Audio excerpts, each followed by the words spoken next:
I am extremely excited today to bring Devry. Now, I'm worried I'm going to get your surnames wrong, and you know what? I even chat GPT'd it to make sure I could pronounce them. So please let me do that. Is Boughner Vorwerk. Did I get that right? Just call me Devry. No, you didn't get it Devry. right, but it's okay. It's hilarious. But that's anyway, it just call me Devry. It's the worst name in the world. Devry Boughner Vorwerk. And the OU is like through, ooh, and the GH is like an F in tough. And so why should you know that? Just call me Devry. Now, it's been over a Yeah. year since we caught up. You need to get back to New Zealand, or I need to get to the US. I'm not sure which one. I think I need to get to the US, to be fair. Yeah, I actually think both. I think we're both a force to be reckoned with in both countries. So we actually need to create an earthquake here and there. So yeah, I do need to get back. Last year at this time, I think I was in New Zealand, isn't it? Or just a little bit earlier, maybe a couple A little weeks bit earlier. earlier. So, Devry, I'm sure everyone knows who you are because you're incredible. And you were just a force to be reckoned with when you're in New Zealand. Can you give us a bit of background, because you have the most incredible background? Oh, it's really nice. Well, first and foremost, just to start with the present, I'm sitting here in Excelsior, Minnesota. Where I did not grow up in Minnesota. I grew up in the state of California. And I run a small business on what would be considered like a main street, Water Street in Excelsior, Minnesota. And it's focused on supporting small and mid-sized businesses on their journey around sustainability and environmental and social and governance. So that's the current state. And how did I get here? If you would have asked me 30 years ago, I have no idea, because I actually set out to be a professor in agricultural economics. I, grew up in California and fell in love with agriculture, fell in love with the valley I grew up in, Salinas Valley, which is where, for anyone who's ever read any of the American novelists' novels from John Steinbeck, like that was the valley I grew up in. And I chose agriculture at the age of 14 to get involved in, and went to undergraduate for it and graduate school. I set out to be a professor at Cornell. I stopped at the master's and decided that I wanted to get out and do and I've always been a teacher, but I think it was just too daunting at the time. So I headed to Washington, D.C. And the reason I did was because it was the early 90s, or at that time, late 99, but it was right when the world was converging around negotiating or implementing global negotiations in agriculture. And so I wanted to go help with that. And I started at the World Bank, and was my first assignment was to help developing country negotiators implement the Uruguay Round Agreement on Agriculture. And then I swiftly went into the US government and became an analyst. Funny thing, I was the sugar, ethanol, cocoa, and all natural sweetener analyst for the US government on the trade side. And then helped at the US Trade Representative's office for a while until I went into the private sector, and had about a 15-year career at one of the largest global food companies in the world before we hit the modern day where I'm back at starting my own firm. So that was a bit of a roundabout. I know that you're still doing a whole lot of advisory around the World Bank. I mean, you're still very much sought after globally for your perspectives and advisory. Yeah, I appreciate that. Yes, because I focus a lot, I set out, I'm a person who writes my goals down. I can still show you this sheet when, you still wrote in your day planners and had your goals. And, during graduate school, I wrote a goal to say I will be a global leader in, the global food and agriculture and food security space. It didn't matter whether it was private sector, government, or nonprofit, but that was what I was going to dedicate my life to. And so even to this day, I will continue to write articles. I'll continue to stir the pot, Julia. There was a recent article published in Foreign Affairs that I helped contribute to over the course of a year to talk about coming together on a global treaty to end the weaponization of food, given when, Russia's invasion of Ukraine, and we have ongoing conflicts around the world. In Africa, we have a conflict, between Israel and Gaza. And so, yes, I continue to advance, purely how do we move food across borders. So I'll advise on that. I do get called in to advise on different, from different think tanks, or gee, you all actually invited me to New Zealand. So that was a neat opportunity to come speak and give my perspective. I'd like to say that, that this is a part of me that will, continue no matter what working capacity I'm in, is I'll continue to think, throw ideas out there, advocate for the things that I truly believe are what will advance, humanity in the right direction. I think, we have it in New Zealand, food security issues, and we produce 10 times the amount of food that we need. It terrifies me to think, in Yeah. a country where we're such strong producers, how do the countries that aren't, where something has to get shipped in, yet their governments, or not even governments, whatever it might be, as you say, weaponizes the food. That to me just breaks my heart, to be honest. Yeah. Yeah. So I spend a lot of time. I mean, I'm anxious about it. There's a global community that focuses on it. I stay plugged into it. I'm worried. I'm quite worried about the state of the of the food system right now. There's so many things that need to be fixed all at the same time, and yet we have such a vacuum of leadership in so many ways, and a vacuum of, education, interest, compassion. you know how many people across, the average, society understand that, 25 some odd countries in Africa are at a, chronic, facing, chronic, or tipping between chronic and maybe not so chronic food security on a daily basis. I mean, it's a very real situation. And yeah, I spend a lot of time dedicated to it. So how do we address, and one of the things that we hear in New Zealand a lot, so when we start looking at the sustainability side of it, so there's the food security, but in New Zealand, sometimes that's used as a bit of a weapon as well. So, we've got starving people around the world. Why do you want us to produce less? Or why do you want us to care about the environment? Because, there's all these people and we should be getting food out. How do we balance that conversation with making sure there's food for people? And I want to say nutrition, because I think just calories Yeah. aren't the Yeah. answer. Yeah, it's why I started my firm 5 years ago. We're coming up on 5 years, and it was to provide that balance and address that situation in a way that is not threatening to people. Because what has happened over the course of, let's just say, 10, 15 years, when we just started to see the real collision, take place between the the evidence of, increased, climate related, disasters, and, the need to actually hold industry accountable to their contribution, and others, individual citizens. I got to sit atop a company that was, at the, sort of the tip of the spear in beginning to understand, gee, our actions actually have impact. And aren't we doing well by feeding people? And the answer is, well, yes, you're doing well by feeding people, and your actions have impact, right? And so I started this company as, after having, taken a very large global company through that process, because I could see that there are so many suppliers, starting at the farm level, into the, processing and, distribution. There are so many actors that need the opportunity to understand what's happening, get their own ground truth, and not feel like they can't be part of the solution. I mean, what's actually happened is, the extremes of both sides have created this situation where we can't actually work in the middle to solve both food security and our, what I say, like, our impact on the natural environment at the same time. Yeah. And we actually can do that.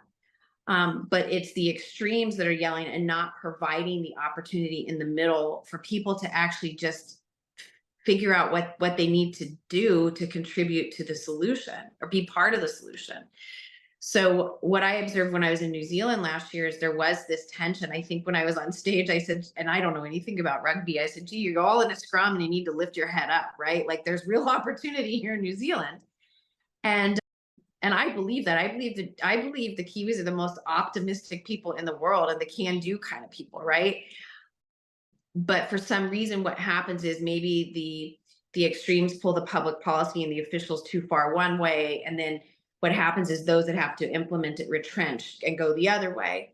And we all know, if we just go back to what we were taught, most of us were taught when we were young, is, you know what, do the right thing. Do the right thing. What is the right thing here? And so the right thing is for us to figure this out and realize that agriculture and sustainability go hand in hand. So that's what we focus on. And I had a client meeting, last week in California, a really phenomenal client who's willing and saying, look, we need to figure this out. At one point I said, here, we've got all the tools. I am not here to convince you. That is not my job anymore. What has happened is, our clients open the door and they say, help. And we say, okay, let's get to work. Let's get to work. I'm not going to debate whether climate change is real. I'm not going to debate whether clients need to do full waste audits of their entire chain. Yes, you do. Right. But that's just good business. Maybe you'll find some efficiencies and some money in that. And at the same time, you're going to solve for these really big problems. It blows my mind that some people still think that sustainability is just a woo-woo kind of nice to have fluffy topic, but the reality of it is it's good business. It's actually risk management. It's risk management. It's risk management. But I'll say, the reason I'm focused on the small and mid-sized enterprises is I think the large consolidated, larger organizations, companies, the big multinationals, and I'll use that term loosely, figured it out. They've got all the resources in house. They understand its risk management. They figured out, here's how we deal with the broader stakeholder environment. We'll engage with the governments. Yes, yes, yes. And so now we're good. And actually, well, it's the small and mid-sized enterprises that also have a voice. They also they don't have the same issues as the big companies do. And they do want to manage their risk.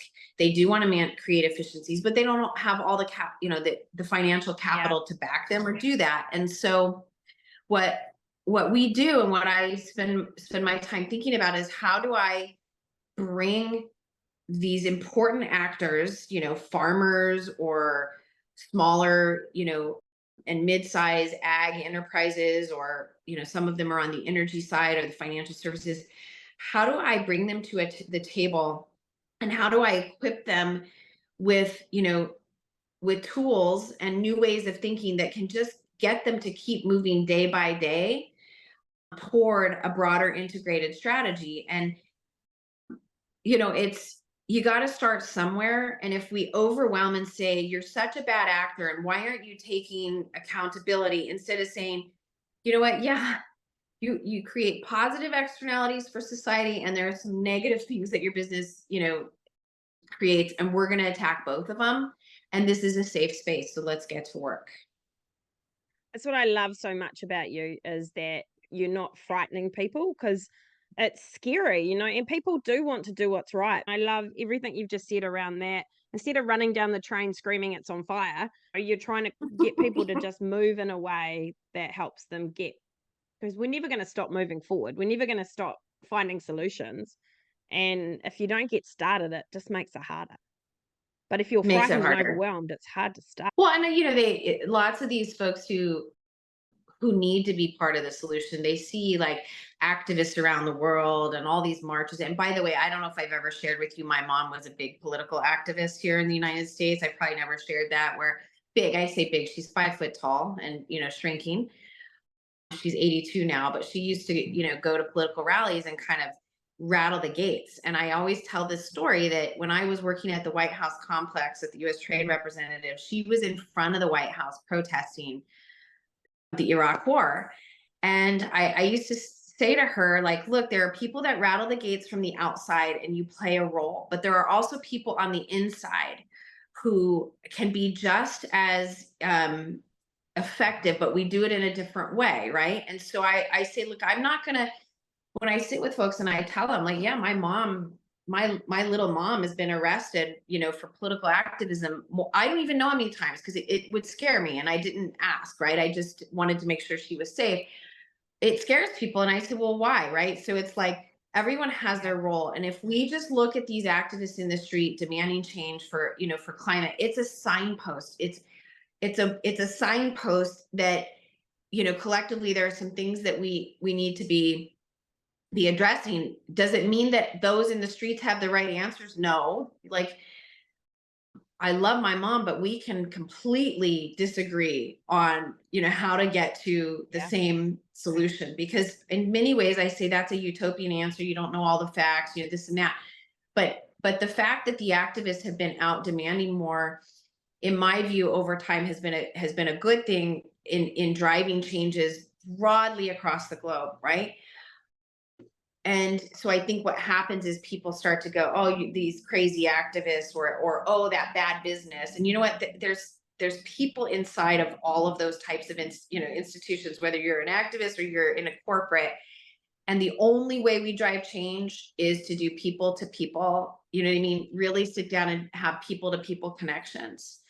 So yes, I'm actually, Julia, I might scare the heck out of people. I'm not saying I always sound reasonable. Yes, I will scare the heck out of people with maybe a new and big and controversial idea, but it's always coming from a place of, good intent and, wanting people to be able to become part of the solution. Yeah, and I think with activists too, the great thing is they may not have the solution, but they, as you say, they're a signpost. So they'll be, you Mhm. need to think about this, or you need to look at this. I naturally get my back up sometimes with activists, but at the same time, I walk away thinking, and I'm going, oh, I wonder what that was about, and where are people at with that? Even things that I am quite subconsciously against, I still think about it. What I loved, what we talked about offline before, was we and I love the saying, the room for self-correction and getting to the Mhm. truth. And I think that is the most beautiful way of looking at it. Can you talk through what you mean by that room for self-correction? Yeah, our conversation before we got online was just about, actually, I'll back up. The other night I was just reflecting on the state of the world, and I don't know if it weighs on you from time to time. Like it weighs on Very all of much us. so. And there's a lot of research out there talking about where are people in terms of their mental health and, just anxiety levels and, all of these things. And the other night I sat down and I literally Googled, why is everybody going nuts? You know what I mean? Like, why is the world going? I just want to see what pop up. And you just be surprised. It surprised me. Apparently, a lot of people are Googling that. And the reason I was asking is just like, I feel like, and I don't have any grounding for this, Julia, because every generation, like the older generation, always looks to the younger generation and is like, oh my gosh, you guys are nuts. So I don't know if I'm just getting old and I'm looking and seeing that the world is going, oops, the world is going nuts. But one could be incredibly pessimistic if we just focus on the headlines and you just start ticking them off as you scrolling through your phone or your device. You could just take all that and be like, there is no sense to get up in the morning. And you start to walk down this route in your head, like, oh my God, what if this happens? What if that happens? What if so and so gets elected? What does that mean for this? Or what if that court case goes this way and not that way? And you get so caught up in it that I just have to back up sometimes and say, you know what, in my mind, I'm just going to take the long view. I'm going to take the long view here and believe that there is room for self-correction of what's going on in society. We are at a real extreme from my experience and what Yeah. I've lived in my 50 years. We are like seeing what they call the poly crisis, with multiple crises all at the same time. And just really extreme behaviors every day, and people mistreating people, and it's just being acceptable. And we have politicians saying things that are just not sensible and actually not in the best interest of the people that elected them to govern, right? So there's a lot of Yeah. that going on. But at the same time, there's a lot of that not going on. There are a lot of good actions, and there are a lot of people trying to correct the system, and there are a lot of people out there doing well by society, and following what I believe is doing the right thing. And So I do believe there is room for self-correction. I have this, this gut feeling and this eternal sense of optimism that I was born with, that is saying that, you know what, we are going to figure this out as humanity. Sometimes things have to be so extreme. They have to hit such a point that people get to such a point of dissatisfaction that they work themselves back. We will collectively work ourselves back. So that's that's the only thing that can keep me going, also as a leader and as a mother, and like just as a human who's trying to get through it all, is that it's got to be getting better at some point. It has to. Yeah, I feel very similar in the sense that, look, I'm always optimistic and I always have hope. I'm not sure why, it's some weird thing in my head. But I remember years ago I went to listen to a futurist, and this was probably about 7, maybe 5 or 7 years ago, and they were amazing, but they said in the next 10 years humanity will see more change than has it seen to date. And I thought they meant like flying cars and all these different things, but I think, it's almost like there's just this big structural wave happening where the world's changing and it's a pendulum swinging and it's all over the place, but that disruption is just a Yeah. transition as we move into a new stage.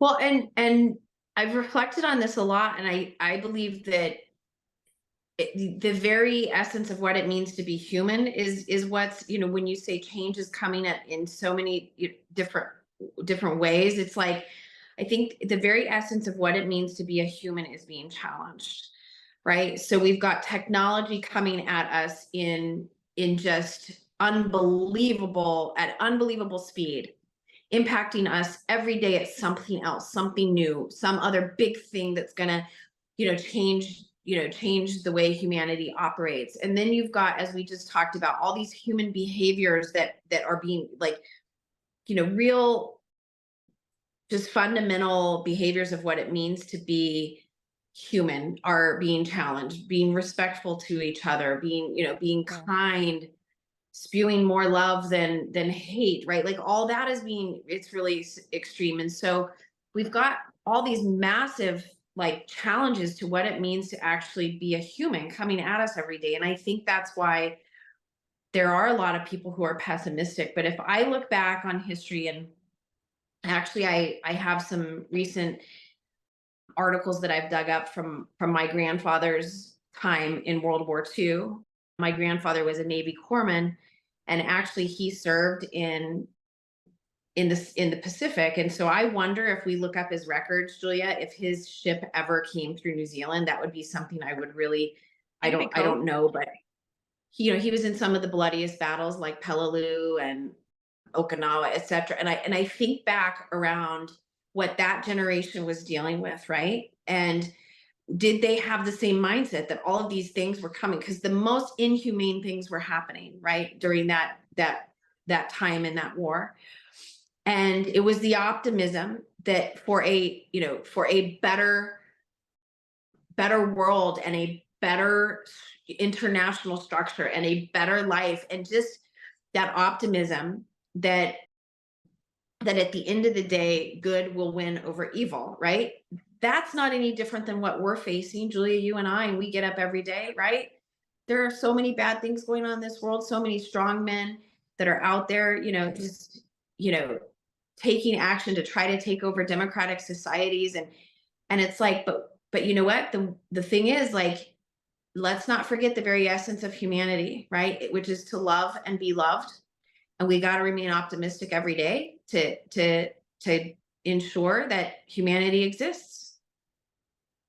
We're getting really philosophical. We're getting super philosophical, but it's just, you're getting a good sense of what drives me as a leader, right? This is amazing. It was Anzac Day here yesterday and my late mother's birthday as well.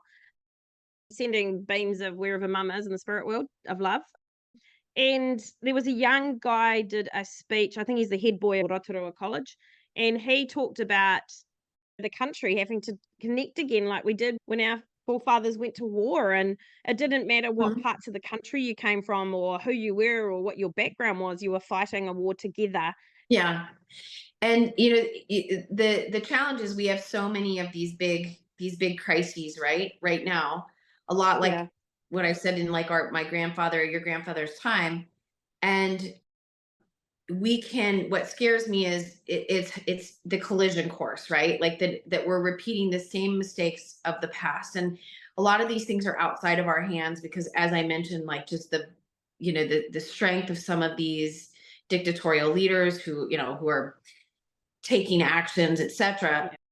But yes, what is in our control is to, and which is why I love that you have started this podcast, is to seek new ways of engaging and to actually be a bright spot in the middle of all this. If you walk out your door every morning and you say, I'm going to be a uniter, not a divider, if you get that right, like 9 out of 10 times, because we all falter, right? We're not perfect beings, but if you get that right 9 out of 10 interactions in a day, then we're going to move ourselves forward, right? The key is that we know this from history, that it is easier to divide than it is to unite. And that's where we are right now, is we are a divided globe. And we have frameworks and best practices of what we need to do, which is continue to, drive toward, international relations and commercial diplomacy and people to people connections and, global solutions to these problems, right? So if every country turns in and tries to do it on their own, they're going to suffer because they don't have all the answers, right? So the key is to continue to drive toward peaceful international relations, look at these big issues, find like climate change, find our piece in it, find our way to contribute to the solution in it. That's what's going to drive us back to a peaceful and prosperous world. And oh, by the way, one where we can actually breathe and drink clean water and all of those things, right? So and get nutrition. And yeah. Julia, let's just keep having these and we'll just pick a topic and we'll just solve it, right? Like whether it's access to nutrition, climate change, clean water, gender equality. I mean, we'll just pick all of them, right? Because, and I think that's what overwhelms everyone, is we're trying to solve them all at the same time. So then everybody just says, oh, I can't do it. Just leave me alone and let me just run my business, or let me just live my life, go away. Yeah, and what we don't realize sometimes is solving one of them alone might actually solve 3 of them. If fresh water, if we look at that, in particular for New Zealand, that some of the things around that actually help with climate, actually help with adaptation, actually help with resilience, actually help with multiple areas. I guess that I love this whole thing about uniting, and I totally agree. I think when you divide, it is easy. It's easy to throw out comments. It's easy. It takes a lot of energy to be positive. We've got a couple of interesting characters in New Zealand who, want to bring everyone together. But the problem is they want to be the hero.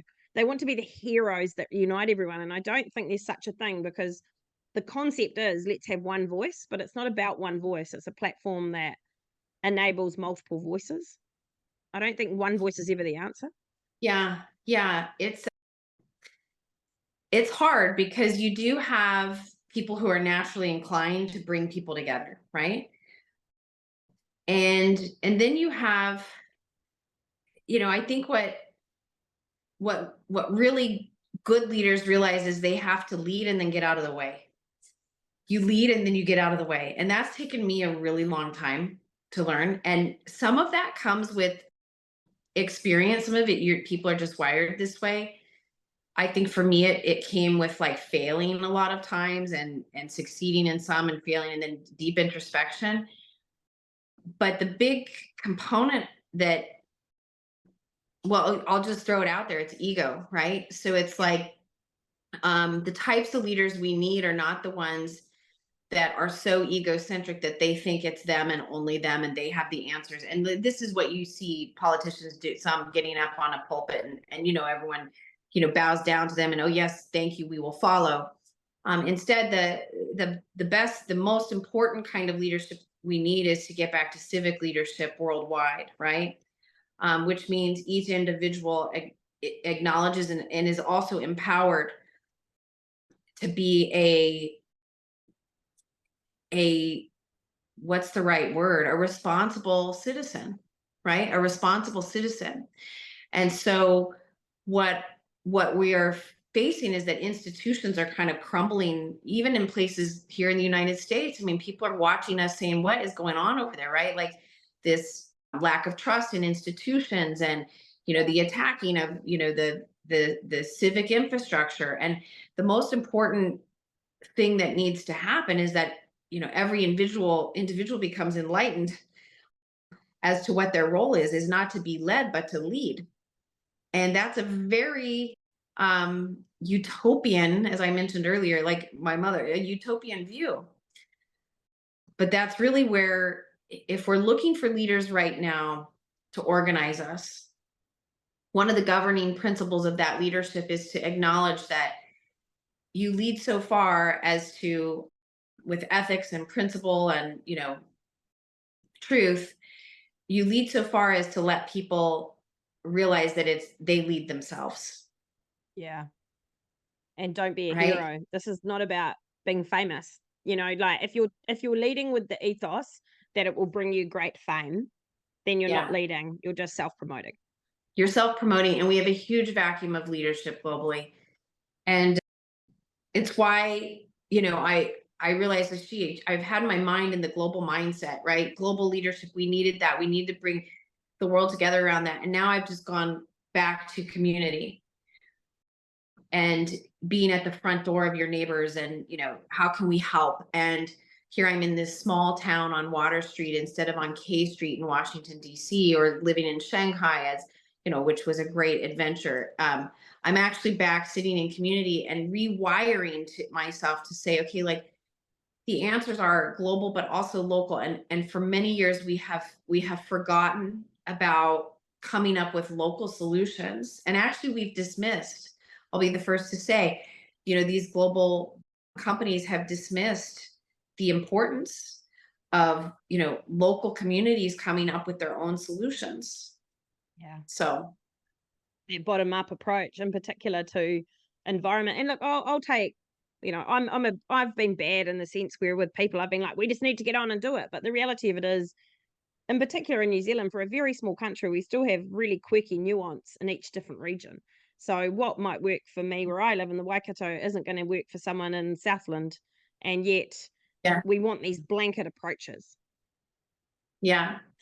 Well, I had a really, oh gosh, you should get her on your podcast, wonderful mentor, Marjorie Krause. She runs APCO, which is a global PR and policy communication strategy firm. And I have the divine opportunity to also be on her international advisory committee. And APCO, Marjorie, one time when I was going through like a really big transformation and hired her firm to help, I said, I really want to mobilize my leaders, but you also have to provide some sort of construct. And she said, Devry, what you're looking for is freedom within a framework. So I love that, freedom within a framework. And what governments can do, whether it's New Zealand or here in Minnesota or California, or, at a national level, what governments can do to address some of these bigger challenges, like, climate change, and you talk about nutrition is a passion of yours, or you name it, education, is to provide the scaffolding, the framework for how to address these big issues. And then accept that there's got to be some freedom for these different areas of your country, or counties in my state, to be able to implement that. And so I think what happens is, oftentimes, for example, in public policy, it's so rigid that it doesn't allow for the flexibility for local leaders to implement the changes. And that's why I've gone local, because I have a deep understanding and expertise in a national infrastructure, policy infrastructure, or how we do it at the global level. What we need now is this freedom for these, for local players to figure out how they use the frameworks and the framing of some of these things that we've put up, whether it's climate negotiations, right? Or, gee, wouldn't it be great, and especially for New Zealand, if the World Trade Organization could come back into play in a significant way to provide that framework, and that guidance for businesses on the trading front. So I'm probably going a little far afield, but it No, really this is does amazing. apply to, yeah, it really does apply to, to how we continue to catapult society forward in a way that we progress, we don't regress. Yeah, and I guess as humans, we naturally we we are a herd of animals that have a survival instinct. So if you give us a framework, we will find a solution. If you lock us in a paddock, there's going to be some of us who'll just sit at the back and probably just wither. There'll be others that just smash their head at the gate constantly Yeah. until they fall over. And it's sort of neither of those things necessarily get us anywhere. But if we're given a wide enough paddock, we can actually start to work out the best areas and the best way to use that paddock. Yeah. Yeah. Yep. So I'd be remiss not to mention the framework that I've come up with that, like, gee, I would just love, Julia, if every household, every local government, every business, our, governments would adopt, which is, it's called the humanverse. And I think I mentioned it when I launched it in New Zealand last year. I really launched it on stage, and we've spent a lot of time really refining and building this out. But it's a framework whereby, gee, the two things that we can hold ourselves accountable to and adopt as a universal value. Well, it's the humanverse. Let's adopt humanverse as a universal value. And what is the humanverse? It's prioritizing impact on people and our natural environment. Those two things. If we can do that, as individuals through our daily actions, to say, what are the actions that I'm taking? What are the impacts that I'm having on my community, on people, and on the natural environment? Then that changes our behaviors toward, more positive actions, what I call nature positive or people positive actions. We do this for our clients on the business level to say, yeah, yeah, yeah, you'll be profitable. Let's just assume business has to be profitable. I'm not in this, Yeah. you will. But if you adopt this value of the humanverse, right, this freedom within a framework, the framework being the humanverse, and you say, look, we universally value people and the natural environment. How does that change then the way you behave as business, right? Take any leader who's running for political office. If you adopt this, this notion of the humanverse as a value, how does that change then the way that you view, governing, and what you're going to be doing for your constituents and the natural environment. So anyway, it's a way that I've thought, gee, this is, if there's a way I can put a stamp on this, globally, it's, can we get the world to wake up that we live in the humanverse? We don't live in a different universe. Let's not go off to it yet until we realize that the two main things we need to preserve here on Earth to preserve humanity are people and our natural environment. And I love that too, because it's on your website as well, isn't it? Is that Yep. devrybv.com on your Yep. website? Yep. And I love that you go into that. I think the other thing I love about that human verse concept is every one of us. So if I live in a small community and I bake for my neighbor because they're unwell or they're busy, or that's still, Yep. you can still live the framework as an individual. This is not a big as a corporate, you can live it. As an individual, you can live it. You can live it as an individual. Yeah, it's core, kind of like, if you think about it, and we've been talking philosophy and we've been talking governance and we've been talking all these things. For me, it's also my faith, right? Like, I wake up and I say, okay, like, there's two things I know I'm supposed to focus on, right? It's love thy neighbor and, take care of creation. And so this is actually universal across most faiths as well, and most Yeah. religions, is take care of other people, right? And take care of, what we will say is God's creation. So it's like, if you don't want to go religious on it, it's not that. It's just that we all know that, like, we wake up and these are the two things that humanity needs to survive, right? Our people and a natural environment that provides for us, and so of course we'll take care of it. So yeah, so that's kind of where it comes from, and we're getting ready to start putting the work together for the humanverse. We don't know if we're going to call it an institute or a think tank, and we're going to invite fellows to it. And our goal is to have this thing really grow. And yes, it is a movement. For me, it was, I just was having this visceral reaction to everything coming at us from tech saying, look, the metaverse is going to be your next world, or you've got to be completely look at how AI is going to change. It is not anti-technology. You go to our website, it's no. I'm first to embrace technology that is, what it is it's pro-humanity. And so it's reminding people, and in my case, we work with businesses, right? That, you've got to be grounded in humanity, in the humanverse. Like you don't get to go off into la la land and not realize that you are very much responsible for solving the problems of humanity. And I even say it to the business leaders I work with, and I thought at first it'd go over their head, and actually it's uniting people. I can go into what people would say would be the most conservative business leader, right? Who has just, for years fought climate act change and the actors, and I'll sit down with them, and the first two things they say is, well, I care about the environment and I care about my people. And I'm like, exactly. Exactly. So you're an environmentalist. You care about the environment. You don't want to destroy it, and you care about your people, right? Like, so what are we arguing about?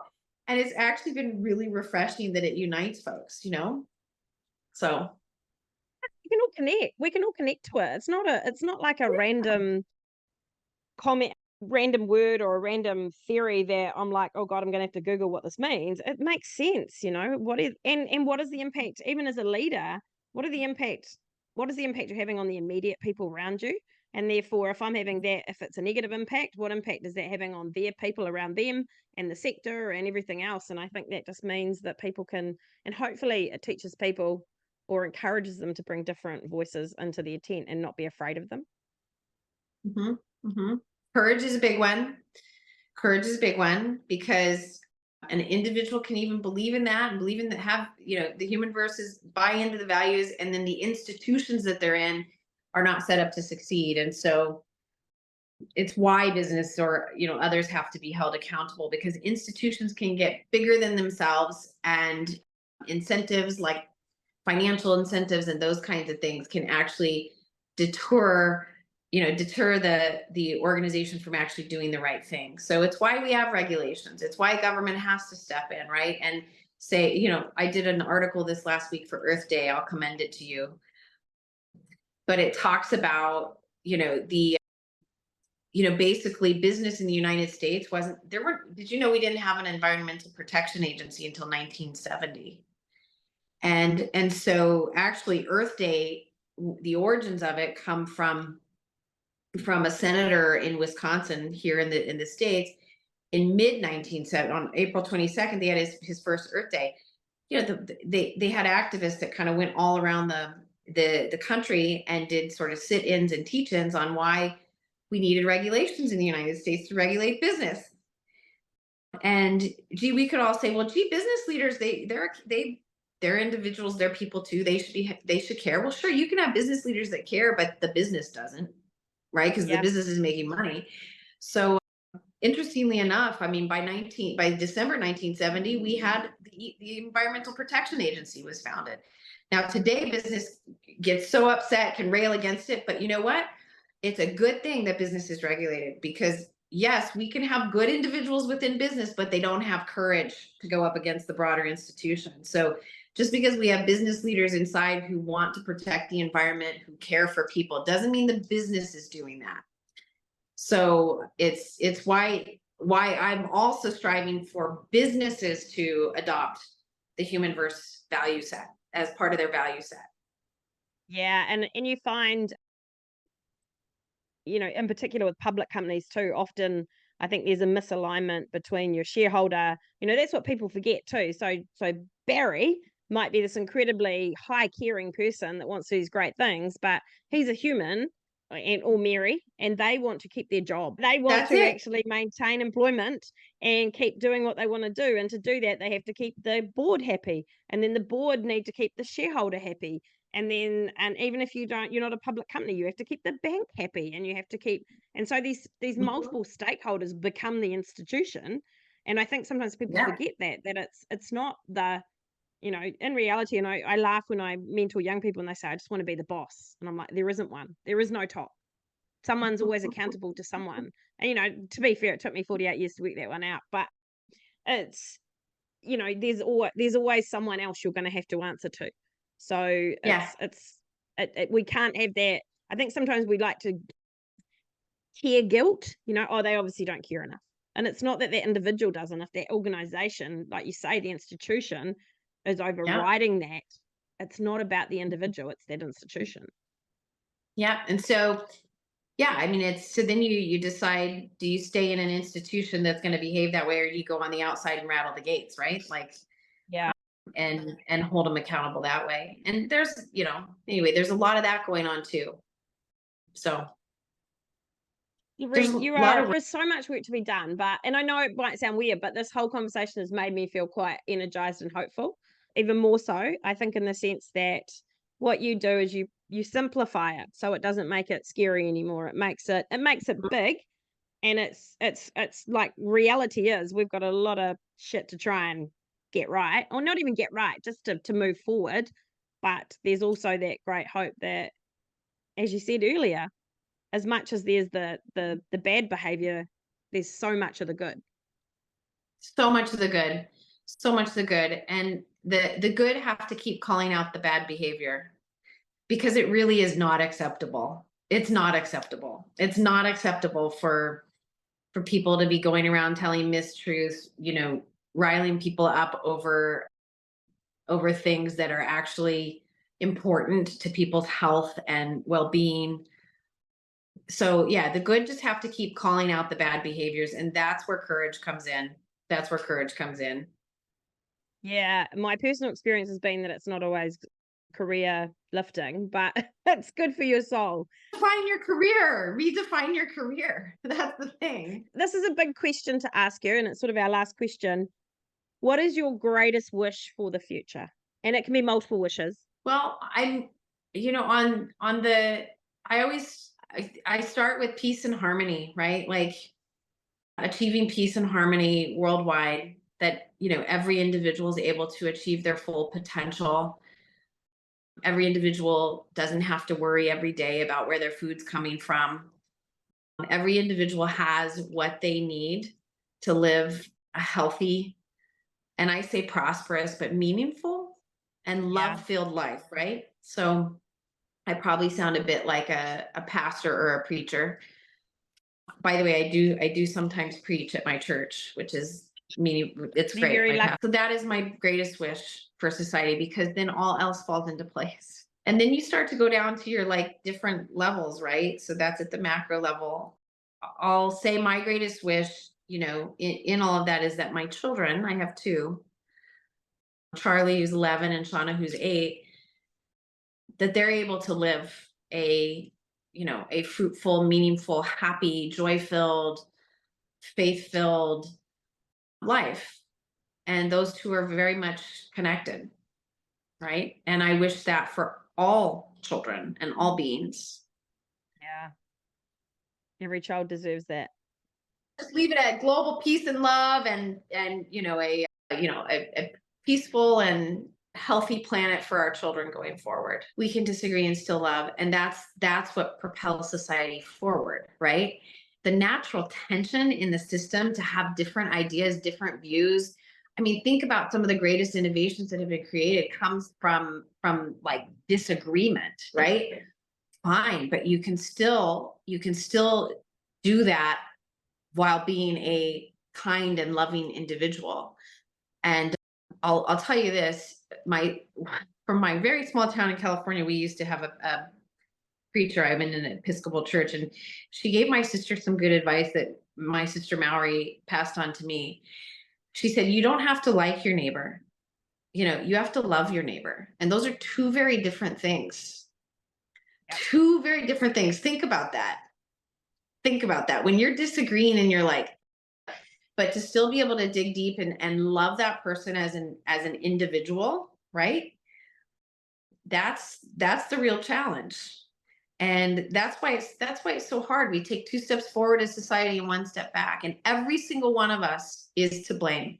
Think about it. Yep. Not one of us has been perfect. You know how many times I've been unkind, or, you know what I mean? Just wanted to just completely isolate some people that think differently than me. Well, that's a good space to end. And thank you so much for your time. I literally love you. You're the most incredible I human, love and you too, Juliet. I'm grateful to the universe that you got brought into my life. Same here. And listen, for all your listeners, I mean, I want you to know how much I appreciate you, and my colleague who's come over appreciates you. You have to just keep putting this out into, the New Zealand sphere and broader sphere. And you are an international force to be reckoned with. So let's get you on the speaker circuit here in the United States. What you're doing there is really important, and your voice will be very well received over here as well.